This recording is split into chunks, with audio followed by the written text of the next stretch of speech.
માયા, પેલા દિવસે ખજૂરનું અથાણું બનાવ્યું હતું ને, બહુ જ ફાઇન થયેલું. એ ફરીથી બનાવીશ? શ્યોર. ખજૂરના અથાણા માટે 1 કપ ખજૂરને મેં ઝીણા ટુકડા કરી નાખ્યા છે. મેં અહીંયા સીડવાળી ખજૂર લીધી છે. તમે સીડલેસ પણ લઈ શકો છો, પણ કાળી ખજૂર લો એના કરતાં આવી બ્રાઉન લેવાની, જેથી અથાણું કાળું નહીં લાગે. 1/2 કપ લીંબુનો રસ લઈએ છીએ. 1/2 કપ ગોળ લઈએ છીએ. ખજૂર આમ પણ ગળી હોય છે, એટલે ગોળ ઝીણો કાપી અને લીંબુમાં ઓગાળી દેવાનું છે. 15-20 મિનિટમાં આ ઓગળી જશે. 1 ટેબલ સ્પૂન મેથીના કુરિયા છે.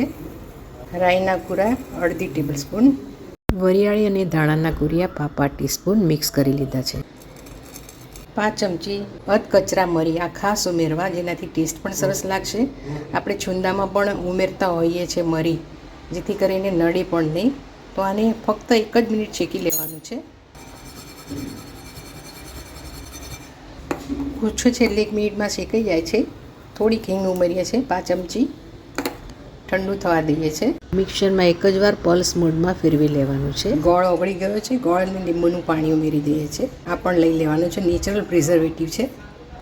વાટેલો મસાલો, સ્વાદ પ્રમાણે મીઠું, કાશ્મીરી મરચું.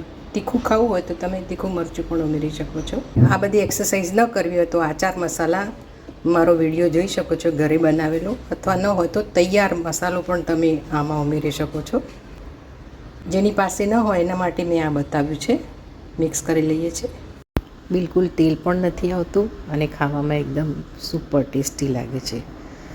કેરી ન હોય તો આ અથાણું સરસ મજાની ગરજ સારી છે. તમે કાચની બોટલમાં ભરીને બહાર પણ થોડોક સમય રાખી શકો છો અને ફ્રીજમાં સ્ટોર કરી શકો છો. આમ પણ ફ્રેશ તમે બનાવો તો બહુ સરસ લાગે છે. હું આવી રીતે થોડું થોડું બનાવું છું. 10-15 દિવસ પછી જ્યારે પતી જાય ત્યારે ફ્રેશ જ બનાવું છું, કારણ કે મસાલો ઘરમાં હોય, લીંબુ હોય, ગોળ હોય, એટલે બીજી કંઈ જરૂર ના પડે અને બધું જ પ્રિઝર્વેટિવનું કામ કરે છે. તો આ અથાણું તૈયાર છે. દીપક, આ ખજૂરનું અથાણું તૈયાર છે. હા, તને ભાવે છે ને?